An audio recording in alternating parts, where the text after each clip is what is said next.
Ashamaa harka fuunee akkam jirtu hordoftoota chaanala YouTube Abduu jala jirtan hundi keessan baga nagaa dhuftan isiniin jedheera.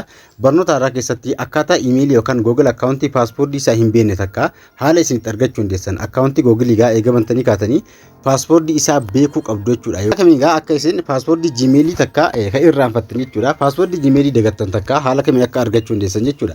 Account Gmail gaa eegamantanii yookaan immoo account Google banattanii eegatti fayyadamuu jalqabdanii jechuudha. Paaspoortii isaa beekuu qabdu. Yoo hin beekne haala kamiin akka argachuu dandeessan yookaan immoo haala kamiin akka paaspoortii haaraa itti jijjiirrachuu dandeessan sin agarsiisa jechuudha. Paaspoortii Gmail yoo dagattanii raattan haala kamiin akka argachuu dandeessan sin agarsiisa.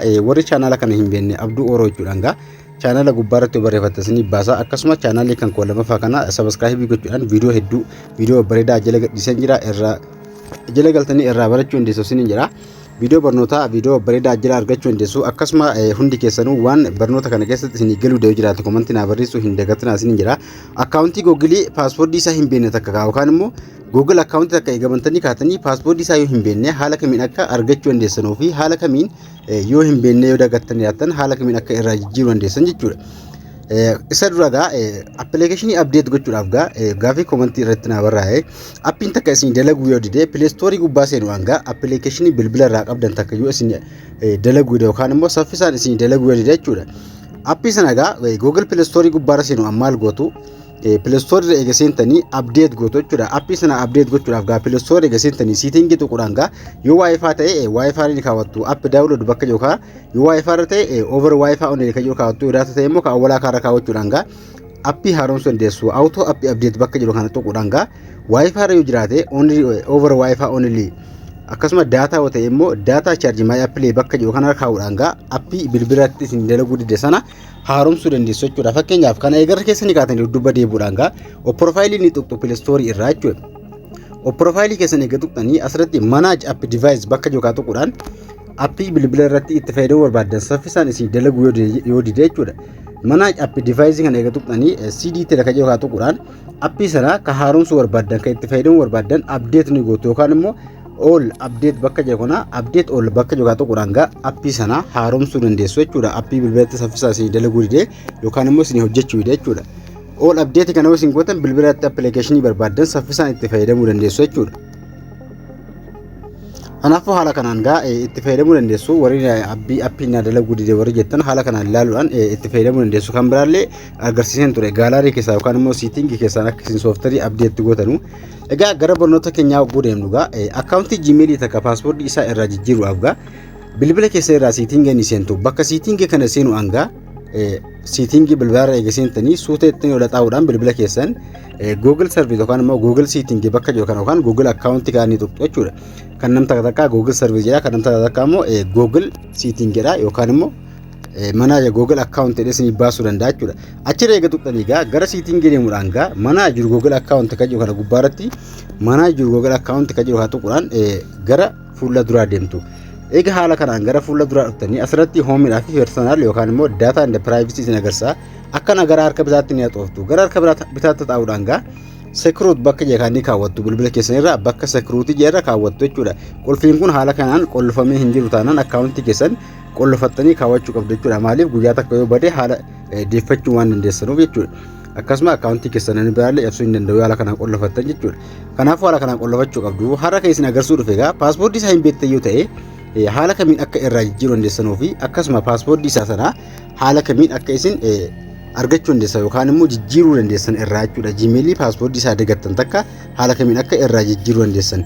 Bilbila keessan gaa onni haxooftu asirraa suuta ittiin ol xaa'uudhaan gaa paaspoortii bakka inni jira asirratti eega ol xooftanii gaa paaspoortii bakka jira kan argattu jechuudha. Bakka paaspoortii jira xiyya fi lafiitii tuquudhaan gaa gara fuula duraa deemtu paaspoortii Gmail dagattanii argachuudhaaf yookaan immoo irraa jijjiirtanii haaraa itti barreeffachuudhaaf jechuudha. Kanaan gaa xiyya fi lafiitii eega tuqxanii haala kanaa isinii baasa. Asirratti interview paaspoortii isin jedha. Paaspoortii itti naqi isin jedha. Paaspoortii sana hin beektan yoo ta'e haala kamiin akka argachuu dandeessan. Interview paaspoort yoo paaspoortii isaa beektan paaspoortii itti naquudhaan gara fuula duraa deemtu. Yoo hin beekne immoo haala kamiin akka argachuu dandeessan. Ganjallaa kaa dhufuudhaan gaa forgeetti fayyadamtu. Paaspoortii Gmail kanaa hin beektan yoo ta'e forgeet paaspoortii bakka jettu kan ni fayyadamtu jechuudha. Paaspoortii isaa yoo hin beekne. Forgeetti kaarra yeroo takkaaf bakka forgeet paaspoortii jedha kana ni tuqxu yeroo takkaaf achirra jechuudha. Achirra eega tuqxanii haala kanaan isinii baasa. Yeroo kana haala kanaan yeroo isinii fide waa lama isin gaafata. asirratti try other ways ni jira yookaan immoo continue jira. Wal continue jechuun gara paaternii bilbilaa yookaan immoo qulfii bilbila keessaniitiin seeni gara keessaadha. Akkasuma yookaan immoo qulfii bilbila keessan yookaan immoo piinii waan qullofattaniin other way jechuun karaa biraadha. Karaa biraa kan yookaan immoo try other way jechuun karaa biraa karaa ittiin seentu barbaadadhuudha. Karaa ittiin seentan kan biraa inni barbaadattu as keessa jechuudha. Paaspoortii sana akkasuma irraa jijjiirrachuudhaaf jechuudha. Paaspoortii Gmail sana irraa jijjiiruudhaaf. Haala kanaan karaa biraa yeroo filattanu asirratti maal jira? Asirratti confirm your screen lock sin jira. Confirm your screen lock jechuun irra tuqxooruu takka bachirra screenii bilbila keessanii paaternii isaatiin seenii sin jira. Achii tuquudhaan continue ka jetti gaanii tuqxu. Yeroo sin continue tuqxan bilbila keessa irraa paaternii isin gaafata. Paaternii bilbila keessanii itti naquudhaan paaspoortii sana irraa jijjiiruu gara fuula duraatti deemna jechuudha.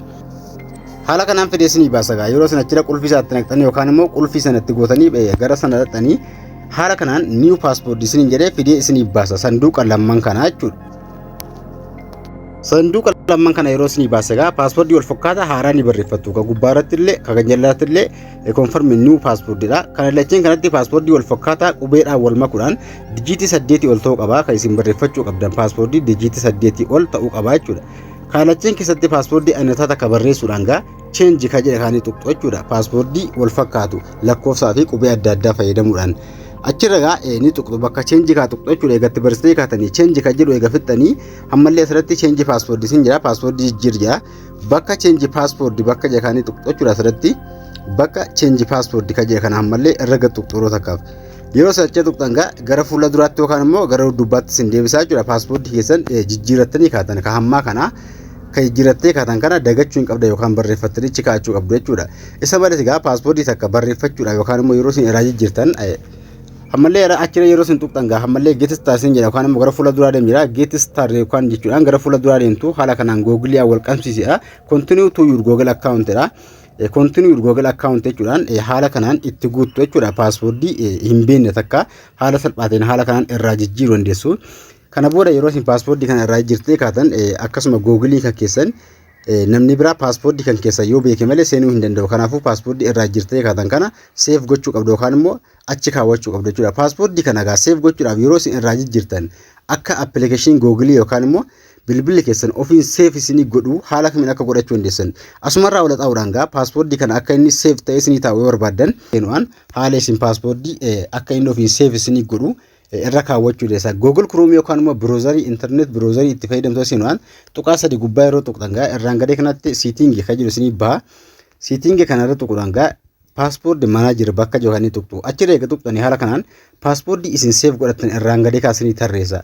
Ammallee setting kun yoo dhiqqata off ta'ee jiraate haala itti bantan setting gubbaa harka mirgaatti jirtu tuquudhaan kanneen kana on ni gootu. Kanneen kana yoo isin on gootanii kana booda yeroo isin website adda addaatiin akkasuma passport itti naqxanii seentan website adda addaa application adda addaa akkasuma passport Gmail adda addaa yeroo isin irraa jijjiirtanu yeroo isin irraa jijjiirtanii two step verification yookaan immoo recover point itti guutattan paaspoortii keessan ofiin save isinii godha. Bakka kana dhuftanii argachuu dandeessanii paaspoortii keessan yeroo irra tuqxan qulfii bilbilaa isin gaafata. Qulfii bilbilaa immoo isin mee namni takka waan hin beekneef qulfii bilbilaa paaternii jechuudha. Paaternii itti naquudhaan paaspoortii sana beekuu dandeessu yookaan immoo arguu dandeessu isin jedha. Egaa haala kanaan itti fayyadamuu dandeessu. Paaspoortii hin beekne haala kanaan irraa jijjiiruu dandeessu. Paaspoortii sagaa iskiriinii bilbila keessanii yookaan qulfii paaternii bilbila keessanii fayyadamtanii itti jijjiirtu. Yookaan piinii waan qollofattanii jechuudha. Tokko tokko lakkoofsa bilbilaa isin gaafachuu danda'a yookaan immoo recover point isin gaafachuu danda'a. Waan paaspoortii sana ittiin jijjiiruu barbaadan yookaan recover point yookaan recover point jechuun recover lakkoofsa bilbilaa isin gaafachuu danda'a yookaan Gmail recover jalaa qabda isin gaafachuu danda'a. Kanneen kanaan itti jijjiiruu isin dandeessu. Haala kanaan paaspoortii Gmail hin beekne argachuu dandeessu isin jecha akkasuma barnoota kan keessaa waan isin galuu jiraate komentii na barreessa. Waa'ee bilbila keessanii irraa akkasuma wantoota isin rakkise waan isin galuu jiraate komentii na kaa'uu hin dagatinaa isin jedha. Barnoonni har'aas matti dhaabataa hanga kutaa itti aanu walitti dhufuutti nagaan tura hundi keessanuu nagaan